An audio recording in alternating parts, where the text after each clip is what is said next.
안녕하세요. 오늘도 사연살롱을 찾아주셔서 감사합니다. 돌싱이 된 지 2년차인 여성이에요. 중국 속담에 이런 말이 있대요. 강가에 앉아서 기다려라. 원수의 시체가 둥둥 떠내려 올 것이다. 굳이 내가 복수하지 않아도 죄를 지은 사람은 언젠가 대가를 치르게 된다는 뜻의 이 속담이 현재 제 상황과 너무도 닮아서 사연까지 보내게 되었어요. 저도 한때 이곳에서 여러 사연을 들으면서 위안을 받곤 했었는데 이번에는 제 이야기가 누군가에게 그런 선한 영향을 끼칠 수 있기를 바라고 있습니다. 저는 편부스라에서 자랐어요. 저희 부모님이 사별을 하셨다거나 이혼을 하셨다면 적어도 사람들한테 동정심은 살 수 있었겠지만 안타깝게도 저는 그럴 수 없었어요. 저희 엄마가 제 친구 아빠와 바람이 나서 야반도주를 했기 때문이었죠. 하루아침에 엄마를 잃게 된 저는 슬픔을 감당하기도 전에 사람들의 손가락질을 받아야 했어요. 쟤네 엄마가 딸 친구 아빠랑 바람나서 도망친 여자잖아. 그 이미 그 딸이라고 쟤도 어린 게 얼굴에 새끼가 줄줄 흐르는 것 봐.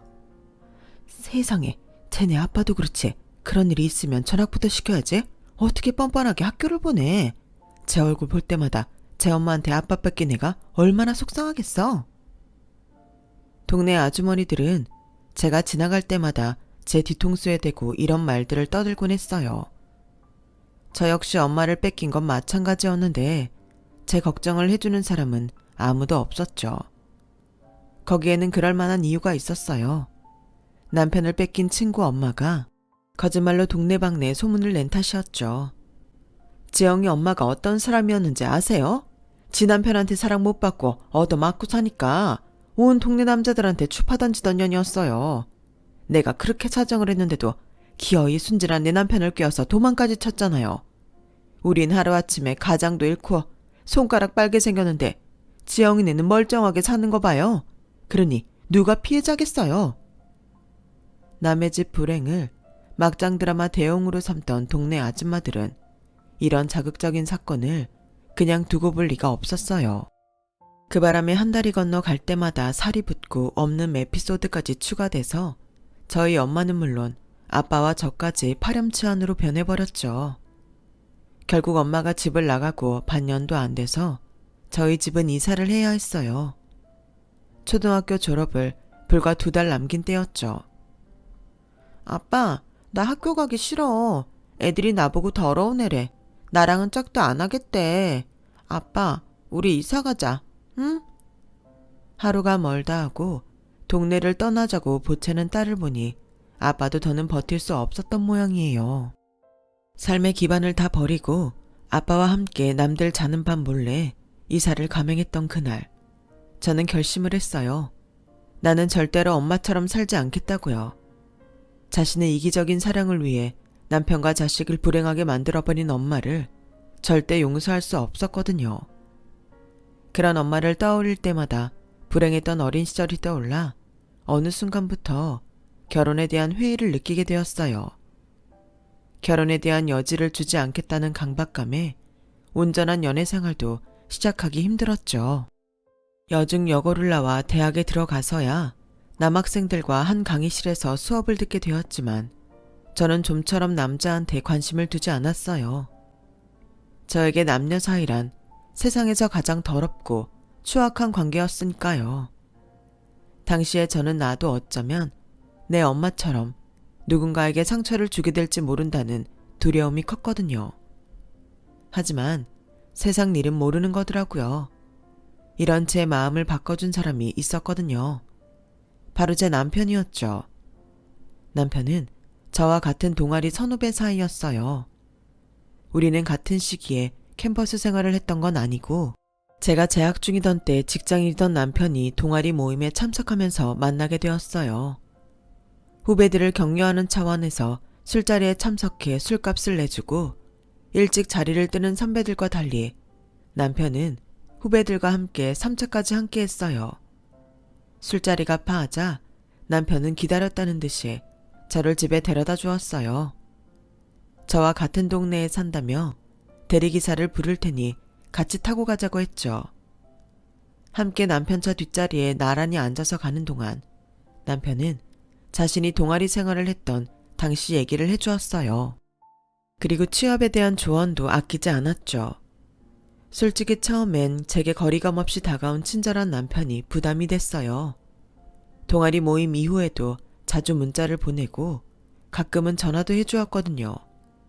통화 중에 제 목소리가 평소와 다르다는 걸 느끼고는 약을 사들고 저희 집까지 찾아오기도 했어요. 선배가 이러는 거 저 정말 부담스러워요. 저한테 잘해주셔도 얻을 건 없을 거예요. 전 남자를 사귈 생각이 없거든요. 누가 뭐래? 나 너랑 사귈 생각 없어. 그러니까 미리 선 긋지 마. 그리고 이건 우리 회사 인턴 모집 공고야. 직원 추천도 가능하대서 네가 원한다면 내가 널 추천해주려고. 너도 취업 준비해야 하잖아. 인턴 생활 해보면 너한테도 도움이 될 거야. 계약 기간 잘 버티면 정규직 전환도 되니까 이 기회 놓치지 말고 도전해봐. 남녀 사이와 선후배 사이 중간쯤에서 제게 호의를 베풀던 남편은 제게 자신이 다니는 회사 인턴 모집에 저를 추천해 주었고 덕분에 4학년 2학기 가을부터 저는 인턴 생활을 시작하게 되었어요. 회사에서 남편은 아직 직장 생활이 서툰 제게 자료 복사부터 품위서 작성하는 것까지 세세하게 가르쳐 주었어요. 낯선 회사에서 제가 기댈 수 있는 유일한 사람이었기에 점점 더 남편한테 의존하게 되었고 그러는 사이 남편과 가까워지게 되었죠. 그러다 인턴 생활을 마치고 정규직으로 전환되었을 땐 회사 내에서 남편과 저는 공공연한 연인 사이로 둔갑되었어요. 정작 우리는 사귀기로 한 적도 없는데 말이죠. 제 첫 사수였던 김 대리님은 종종 제게 형수님이라고 부를 정도였어요. 제가 왜 대리님 형수예요? 그 호칭 불편합니다. 유지영씨 왜 이래? 알만한 사람들은 다 알고 있는데. 지영씨가 기획실 이주임님이랑 사귀는 거 나만 아는 거 아니야. 우리 회사에 인턴으로 들어올 때 이주임님 추천서로 왔던 거잖아. 이미 그때부터 사무실 내에서 말들 다 돌았어. 그러니까 나한테까지 시침이 뗄 필요 없어. 우리 회사는 사내 연애에 관대한데 뭐하러 숨겨. 알고 보니 그동안 저희 부서 사람들이 제게 친절하게 대해주었던 이유가 제 남편 입김 때문이었더라고요. 남편한테는 미안한 얘기지만 저는 그 소문이 정말 불편했어요. 나한테는 나랑 사귈 생각도 없다고 안심시켜놓곤 뒤에선 사람들한테 무슨 말을 했길래 이러나 화가 나기도 했고요. 그래서 남편한테 따졌죠.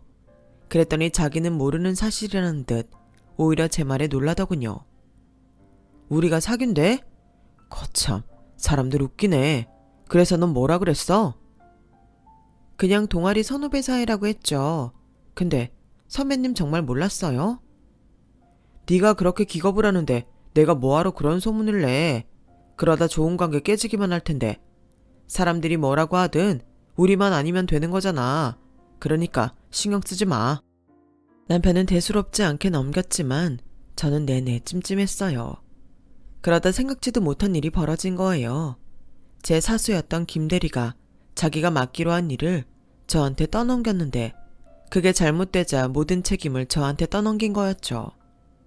툭하면 제 기획서를 가로채고 자기 업무까지 저한테 떠넘기던 인간인지라 저도 참지 않고 팀장님께 그간의 일들을 털어놓았어요. 김 대리는 이 일로 심할서를 쓰게 되었고 그때부터 저를 갈구기 시작했어요. 김 대리랑 친분 있는 직원들까지 합세해서 저를 선배 무시하는 후배 직원으로 몰아가는 바람에 회사에 가는 게 너무 고통스럽더라고요. 직장 내 괴롭힘 탓에 소화불량의 두통, 불면증까지 생겨서 약을 달고 살 정도로 제 몸과 마음은 피폐해졌어요. 저랑 부서가 달라서 정확한 내막을 몰랐던 남편은 제게 무슨 일 있냐고 자주 물었지만 남편한테 폐를 끼치고 싶지 않아서 입을 다물었어요. 알아봤자 일만 커질 뿐이고 상황은 더 안 좋아질 게 뻔했으니까요. 그런데 저 몰래 남편이 저희 부서 일을 알아봤던 모양이에요. 너 언제까지 당하고 살려고 그랬니? 참으면 그 자식이 알아서 개가천선이라도 할 줄 알았어. 참는 사람만 골병 들고 바보 되는 거야. 김대리 그놈 아주 악질적인 놈이야. 그 자식 때문에 회사 그만둔 신입이 도대체 몇 명인 줄 알아? 걔들은 몰라도 너는 비빌 구석이 있잖아. 날 이용하라고. 내가 도와줄 테니까. 왜? 나랑 연관되면 소문돌까봐 겁나서 싫어? 너한테 사귀자는 말 안 할게. 너 도와줬다고 생색도 안 낼게. 그러니까 이번 일은 내 말대로 처리하자. 응? 결국 저는 남편 손을 잡기로 했어요. 어렵게 들어간 회사를 그만두고 싶지도 않았고 가해자 때문에 피해자인 제가 상처를 받는 게 불합리하다고 생각했거든요. 그래서 남편 말을 따라 김대리를 비롯한 몇몇 직원들이 저한테 했던 직장 괴롭힘 증거로 음성 녹취와 동영상 및 제 병원 진단서 등을 준비했어요. 그리고 저희 부서 부장님께 자료를 넘기고 회사 내에서 이번 건을 해결해주지 않으면 정부기관에 정식으로 신고 접수를 하겠다고 말했어요. 부장님을 만나는 자리에는 남편도 함께 동석했고요. 결국 김대리는 지방 영업소로 발령이 났고 함께 저를 괴롭히던 사람들은 부서 이동과 감봉 조치가 취해졌어요. 남편 덕분에 상황이 잘 해결됐지만 남편은 그 일을 빌미로 제게 부담을 주거나 생색을 내지 않았어요. 오히려 전과 마찬가지로 편하게 저를 대해주었죠. 그런 남편의 모습에 그동안 빗장을 걸어 잠궜던 제 마음이 서서히 풀리기 시작했어요. 그리고 얼마 뒤 남편과 사귀게 되었어요. 이제 공공연한 연인 관계가 되자 더는 우리 두 사람에 대한 소문이 두렵지 않더라고요. 같은 직장에 다니기 때문에 출근도 함께 하고 딱히 외부 업무가 없을 때는 퇴근도 함께 했어요. 점심도 늘 함께 먹었고요. 자는 시간 빼고는 늘 붙어있게 되자 사귄 지 1년이 지난 즈음에는 마치 부부 사이처럼 많이 가까워지게 되었죠. 그러자 남편이 청혼을 하더군요.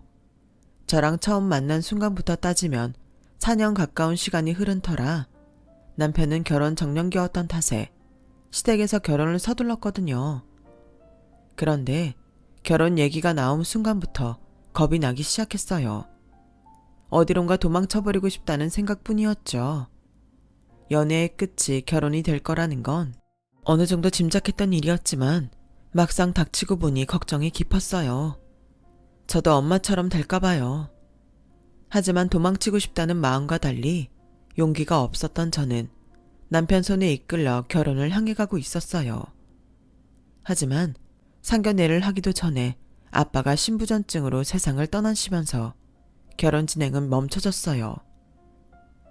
우리 부모님이 결혼은 내년쯤으로 미루시재.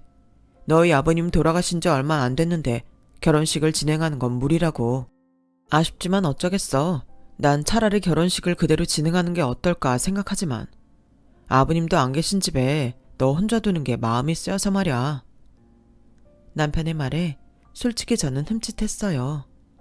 말도 안 되는 소리지만 마치 아빠가 결혼을 두려워하는 저에게 시간을 주려고 일찍 세상을 떠나신 게 아닌가 생각하던 참이었거든요. 잠시 미뤄졌던 결혼은 이듬해 봄에 치르게 됐어요. 이제는 식장에 함께 들어갈 아빠도 안 계시고 결혼 준비를 도와줄 사람이 곁에 아무도 없어서 막막하기만 하더군요. 다행히 저랑 중고등학교를 함께 나온 절친 민정이 어머님이 혼수며 예단 준비를 도와주셔서 그나마 수월하게 결혼 준비를 해나갈 수 있었죠. 결혼을 하고 신혼여행에서 돌아온 주 주말에 민정이가 저희 집에 찾아왔더라고요. 민정아, 이거 어머님께 전해드릴래? 어머님께 전화로 감사 인사를 드리긴 했는데 직접 찾아뵐 시간이 안 나서 말이야. 내 혼수 준비하는데 도와주셔서 고마운 마음에 하나 샀어. 저는 미리 백화점에서 사다 놓았던 백을 친구 손에 들려주었어요. 비록 국내 브랜드이긴 하지만 인지도도 높고 가격도 어느 정도 되는 제품이었죠. 기집애야, 우리 사이에 뭘 이런 걸 주냐? 친구 엄마면 네 엄마나 마찬가지지. 우리 엄마는 땡 잡았네. 이런 비싼 백도 챙기고. 이럴 줄 알았으면 너 혼수 준비할 때 내가 따라다닐걸. 민정이는 제가 선물한 어머님 백을 들고 거울에 비춰보며 아쉬운 표정을 지었어요. 그래서 혹시나 하는 마음에 물어보았죠. 너한테도 선물해 줄게. 뭐 갖고 싶어? 백? 구두? 그랬더니 대뜸 가방에서 서류 꾸러미를 꺼내 내밀더라고요. 친구야, 그럼 백 대신 보험이나 몇 개 들어주라. 나 이번 달 실적이 완전 제로야. 보험일 시작한 지도 얼마 안 됐는데 이러다 곧 잘리겠다니까. 너도 알잖아. 그동안 내가 언제 너한테 보험 들어달라고 부탁하디? 근데 이번엔 정말 안 될 것 같아서 염치 불구하고 부탁 좀 한다. 혹시 몰라서 내가 몇 개 뽑아봤는데 한번 볼래? 암보험이랑 실비보험, 뇌혈관 질환 보험이랑 상해는 필수야. 네가 여유가 되면 사망보험도 들면 좋긴 한데 어때? 여유 좀 되니? 그날 민정이가 제게 내민 보험은 총 8가지였어요. 그중 필수라고 하는 4가지 보험과 사망보험까지 총 5개를 들어주게 되었죠. 딱히 필요해서 든 건 아니지만 그렇게라도 민정이한테 보답하고 싶었거든요. 저희 아빠 장례식 때도 그렇고 제 결혼식 때도 많이 도와주었으니까요. 엄마가 집을 나간 이후에 학교에서 친구들한테 호되게 당한 탓에 이사를 가고서도 친구 사귀기 힘들었던 저한테 민정이는 유일한 친구였어요. 민정이 어머님은 소풍 때 제 도시락까지 싸주실 정도로 제게 잘해주셨고요. 그런 고마움 때문에라도 이 정도 보험 들어주는 건 큰 문제는 아니다 생각했죠. 돈보다는 우정이 컸으니까요. 그런데 이건 저 혼자만 그랬던 모양이에요. 결혼식 후에야 알게 됐는데 민정이가 제 남편을 따로 만나서 남편과 남편 회사 사람들한테도 보험 상품을 강매했더라고요. 남편은 민정이가 제 유일한 절친이라는 이유로 두 팔 걷어붙이고 나섰던 거죠. 그런데도 민정이는 저한테 그 일에 대해 아무 말도 해주지 않았어요. 그 사실을 알게 된 건 결혼하고 3년이 지난 뒤에 남편이 주식으로 엄청 손해를 본 즈음이었어요. 남편은 입사 초부터 주식을 해왔는데 그간 성과가 좋아서 돈을 꽤 불릴 수 있었어요. 하지만 사람 욕심이 끝이 없어서 더 큰 돈을 벌어보겠다고 공격적으로 투자를 하다가 여유 자금은 물론 은행 대출과 카드 장기론까지 받아서 주식 투자를 했더라고요. 하지만 상한가를 치던 주식은 순식간에 폭삭 주저앉아버렸고 결국 상장 폐지가 되면서 순식간에 휴지 조각이 되고 말았죠. 있던 돈만 까먹었으면 다행인데 대출받은 돈과 카드비까지 덤으로 남아서 결국 저희는 시댁에서 해주신 신혼집 전세금을 빼야 했어요. 그리곤 새를 놓고 있던 제 친정집에 들어가 살게 되었죠. 그랬더니 시어머님이 그 사실을 알고는 전화를 하셨더라고요. 얘, 넌 무슨 애가 일처리를 그렇게 하니? 아니, 겉보다 너 정신이 있는 애니 없는 애니? 그게 무슨 말씀이세요, 어머님? 제대로 알아보시고 전화하신 거 맞아요? 그래, 다 알아봤다. 우리가 해준 전셋집 뺐다며? 네가 주식으로 돈 날려서 한 푼도 못 건지고 빚더미에 앉았다면서. 어쩜 너처럼 천박한 애가 우리 집에 들어왔나 몰라. 하긴 평소 너 하는 걸 보면 니네 집 가정교육 수준을 알겠다. 내가 내 아들한테 아침 저녁으로 새밥 지어 먹이라고 그렇게 말을 해도 들은 척도 안 하고 집안 해놓고 사는 꼴을 봐. 수준도 떨어지고 보고 배운 게 없어서 물건 보는 눈도 없고. 너 같은 걸 어디다 써먹니? 그래놓곤 하다 주식으로 집까지 날려? 아이고, 니네 아버지도 참 염치 없다. 이런 날 두고 먼저 눈을 감다니? 어머님, 제발 그만 좀 하세요. 저도 어머님 아들이랑 똑같이 밖에서 일하고 살아요. 거기다 집안일도 제가 다 하고 있고요. 회사에서 툭하면 야근까지 하는 사람이 어떻게 조석으로 새밥 지어 먹고 살아요? 그리고 누가 그래요? 제가 주식으로 돈 날렸다고요. 저 주식 같은 건 할 줄도 몰라요. 주식은 제가 한 게 아니라 귀한 어머님 아들이 한 거라고요. 그때였어요. 방에서 자고 있던 남편이 득달같이 달려나와서는 제 손에서 전화기를 뺏었어요. 엄마, 내가 나중에 전화할게.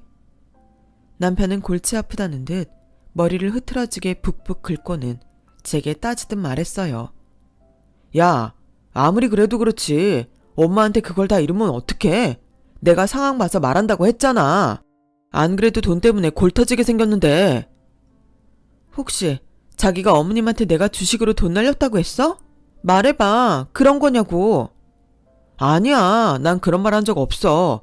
내가 미쳤다고 주식 얘기를 집에다 해? 남편 말은 사실이었어요. 저희 시댁에 주식 얘기를 한 건 다름 아닌 민정이었거든요. 저 몰래 제 주변 사람들을 찾아가 보험을 팔던 민정이는 몇 년 전 저희 어머니와 인연을 맺은 후 제 시댁의 문지방에 닳도록 드나들고 있었더라고요. 어머님을 통해 계모임 회원들한테도 보험을 팔고 어머님 친구분들과 친인척들한테까지 꽤나 많이 보험을 팔았더라고요. 그러다 주식으로 돈 날려서 이사를 했다는 말까지 전한 거였죠. 지영아, 미안. 난 너희 시어머니도 아시는 줄 알고 꺼낸 얘기였는데 그게 이렇게 와전될 줄은 몰랐어. 난 분명히 네 신랑이 벌인 일이라고 했는데 왜 어머님은 그 반대로 하셨을까? 나 정말 억울해. 민정아, 그 일은 이미 엎어진 물이니까 그 일랑 내가 알아서 할게. 근데 있잖아. 내가 너한텐 실망한 건 다른 일이야. 너 그동안 왜 나한테 말 안 했어? 우리 남편한테 보험 판 거? 그동안 남편이 따로 관리하는 통장에서 보험금이 빠져나가려나 몰랐는데 금액이 엄청나던데? 도대체 보험을 몇 개나 판 거야? 게다가 우리 시댁에 찾아가서도 보험 팔았다며. 시누이가 전화했더라. 어머님 아버님 앞으로 보험이 엄청 들어있다고. 게다가 필요하지도 않은 보험까지 키워 팔았다고 난리였어. 너 어쩌자고 그런 거니? 암튼 최대한 빨리 불필요한 보험 좀 정리해줘. 그러자 민정이가 빽 소리를 질렀어요. 야, 너 웃긴다? 그럼 내가 필요도 없는 보험을 강매했다는 거야? 내가 보험 매판한다고 지금 나 무시하는 거냐고. 네가 잘났으면 얼마나 잘났다고 그래? 필요 없는 보험? 그걸 네가 어떻게 알아? 네가 보험에 대해 알면 뭘 안다고? 설계사인 내가 어련히 알아서 했을까? 암튼 난 그 보험 정리 못해. 그러니까 정리하려거든. 네가 네 시어머니 찾아가서 해결해. 부모도 없는 기집애를 나랑 우리 엄마가 보살펴줬더니 그깟 보험 몇 개 때문에 사람을 우습게 알아? 너 인생 그렇게 사는 거 아니야. 그리고 앞으로 나한테 전화도 하지 마. 나 이제 너랑 친구도 뭣도 아니니까. 먹긴 놈이 성낸다고 민정이는 오히려 저한테 화를 내고는 전화를 끊었어요. 하는 수 없이 시부모님 보험 정리를 하려고 그 주 주말에 남편과 함께 시댁에 찾아갔어요. 간 김에 주식 문제는 남편이 저지른 짓이란 것도 설명드렸고요. 그런데 어머님이 대뜸 그러시는 거예요. 세상에, 우리 아들 몰골 좀 봐. 너 주식으로 돈 날렸다고? 네 처가 밥도 안 해주디? 얘 아가, 너 큰일 갖고 마음까지 상한 애를 밉다고 밥도 안 챙겨준 거냐? 어떻게 몇 달 사이에 애 꼴이 이렇게 돼? 솔직히 남편 몰골이 말이 아닌 건 다 술 때문이었어요. 일주일 내내 홧김에 술 마시고 외박을 밥 먹듯이 했거든요. 어머님, 아무렴 제가 남편 밥도 안 챙기겠어요. 이가 하루도 안 빠지고 술을 먹고 다니니 이런 거예요. 저도 정말 속상해요. 네가 얼마나 구박을 했으면 애가 이러겠니? 집 날리고 네 친정집에 들어가 살게 됐다고 유세 깨나 부린 모양인데 너 그러면 안 된다. 니네 엄마 네 친구 아빠랑 눈 맞아서 집 나갔다며. 그런 콩가루 쥐구석에서 자란 주제에 어디서 꿀값은? 딸은 엄마 팔자 담는다고? 너도 안 그러라는 법 있겠니? 왜? 내가 어떻게 알았나 궁금해? 네 친구 민정이가 얘기해주더라. 결혼 전에 알았더라면 너 같은 건 들이지 않는 건데. 아휴, 집안에 여자 하나 잘못 들여서 이게 뭔 꼴인지. 창피한 줄 알면 알아서 기어. 눈 부라리고 대들지 말고. 그래놓곤 어디서 지 남편 탓을 해. 이래서 부모 없는 것들은 뭐가 티나도 나는 법이라니까. 하긴 그딴 애미애비는 없는 게 나은지도 모르지. 순간 온몸에 피가 다 빠져나가는 기분이었어요. 제 치부를 들킨 것도 그렇고 믿었던 친구한테 배신을 당한 것도 한몫했어요. 하지만 적어도 우리 아빠까지 싸잡혀서 욕을 먹는 건 억울했어요. 그래서 주먹을 불끈 쥐고 말했어요. 그러는 어머님도 부모 없잖아요. 어머님도 저랑 다를 바 없는 거 아니에요? 뭐? 이게 어디서 꼬박꼬박 말대답이야? 너 이제 눈에 뵈는 것도 없니? 잘 보이니까 꼬박꼬박 대꾸해 드리는 거죠. 제가 그간 눈 감고 귀 막고 입 닫고 살아왔지만 그런데도 어머님은 절 막대했잖아요. 어차피 사람 대접 못 받을 거라면 그냥 기분 내키는 대로 해야겠다 결심했어요. 그리고요 어머님, 아무 데서나 어머니 기분대로 소리 지르지 마세요. 천박한 티나요. 저보곤 그렇게 교양 있게 행동하라고 하시면서 어머님은 왜 그 모양이세요? 수준 떨어지기 싫이. 이게 미쳤나? 내가 수준이 떨어져? 야, 너 지금 말 다 했어? 아니요. 아직 다 못했으니까 말 끊지 말고 똑바로 들으세요. 나 이제 당신 며느리 안 할 거예요. 이랑 이혼할 거라고요. 뭐? 이혼? 니깎게 뭔데 이혼을 하라 말아야? 어머님은 버럭 성질을 내고는 저를 떠밀었어요. 그 바람에 저는 뒤로 넘어져 바닥에 머리를 부딪히게 되었죠. 정신을 차리려고 하는데 온 세상이 일렁이는 것처럼 흔들리다가 눈앞이 캄캄해졌어요. 안 그래도 요 근래 어지럼증에 코피도 자주 나고 체중까지 빠지면서 컨디션이 안 좋았던 저는 그대로 기절을 해버렸어요. 눈을 떠보니 병원이더라고요. 그런데 병실 밖에서 낯익은 목소리가 들리는 거예요. 민정이었어요. 민정이랑 남편이 대화를 나누는 소리가 들렸는데 그 내용이 정말 충격적이더라고요. 오빠, 그럼 골수일식 안 하면 지영이 죽는 거야? 급성 백혈병인데다가 상태가 안 좋아서 수술밖엔 방법이 없다더라. 근데 와이프 앞으로 보험 좀 있나? 있지. 내가 완전 빵빵하게 드러났지. 병원비도 보험으로 처리할 수 있고 죽으면 사망보험금도 억대로 나오니까 걱정 마세요. 내가 지영이 사망보험금으로 오빠랑 새 인생 살게 될 줄 누가 알았겠어? 아, 지영이 아빠 집은 팔아서 우리 아파트에서 신혼 시작하자. 아, 인생은 살고 볼 일이야. 근데 지영이 엄마 살아있다고 하지 않았어? 혹시 그 사람이 골수 이식해주면 어떡하냐? 오빠, 집 나간 지 20년 된 여자가 아직까지 딸한테 연락이 없을 땐 인연 끊었다는 증거야. 걱정 말라고. 그동안 이 년놈들이 저모르게 뒤에서 붙어먹었더라고요. 내가 수술 외에는 살 길이 없다는데도 남편과 친구녀는 내 보험금으로 지들 새 인생 살 생각뿐이었어요. 억울하고 분통 터져서 도저히 순순히 죽고 싶지 않더라고요. 그래서 기력이 남아있을 때 엄마를 찾아야겠다고 생각했어요.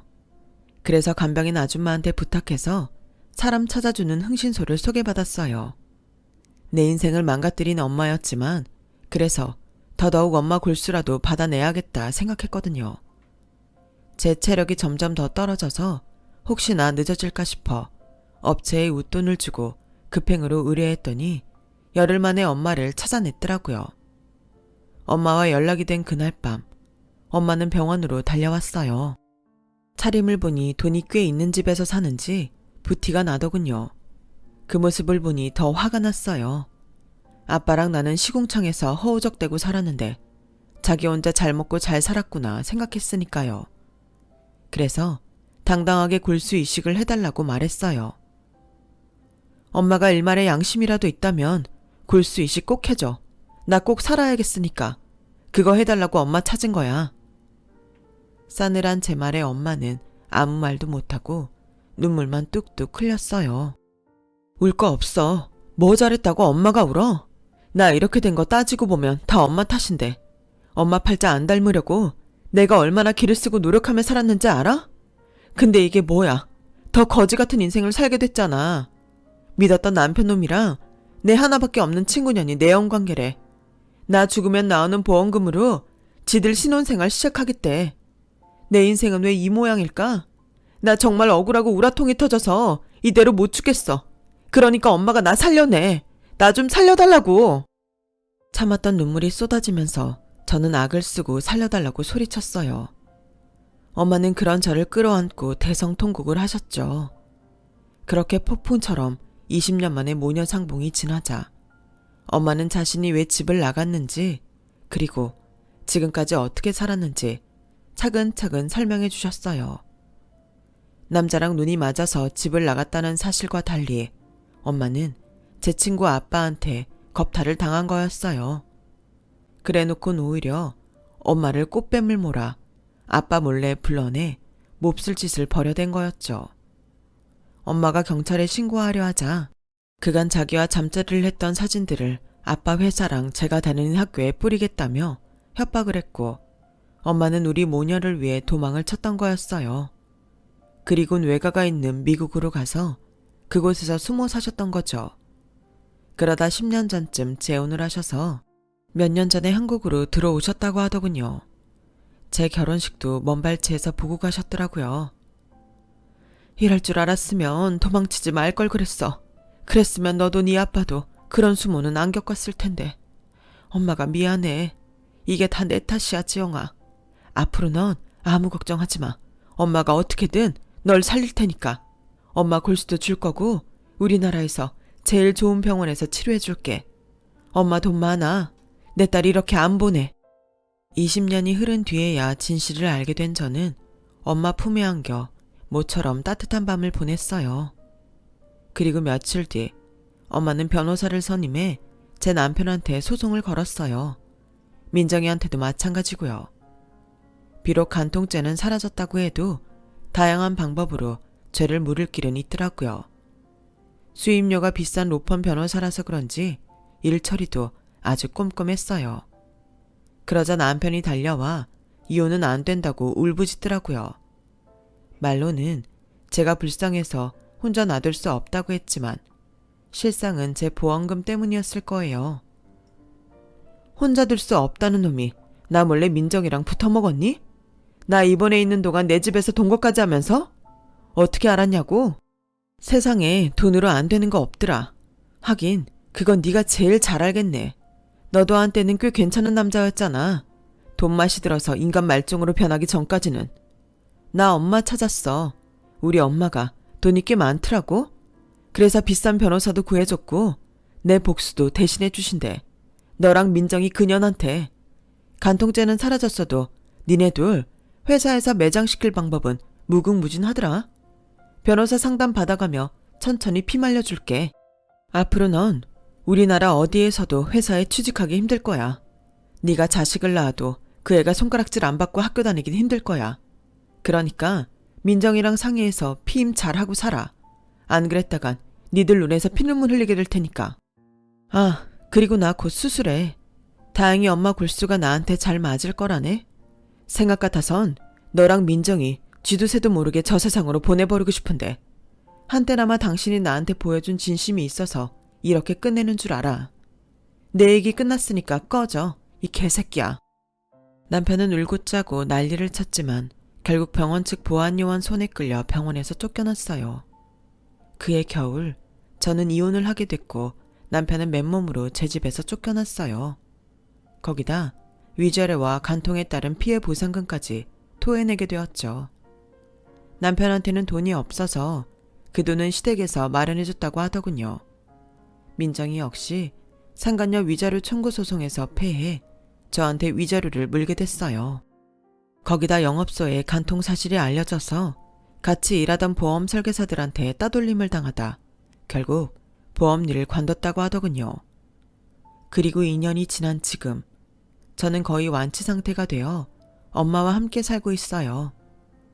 엄마와 재혼했던 분이 돌아가시면서 엄청난 유산을 남기셔서 난생 처음 잔디가 깔린 저택에서 살고 있죠. 엄마는 지난 20년간 못해준 엄마 노릇을 하시겠다며 제 식단 관리부터 운동 스케줄까지 다 관리하고 계세요.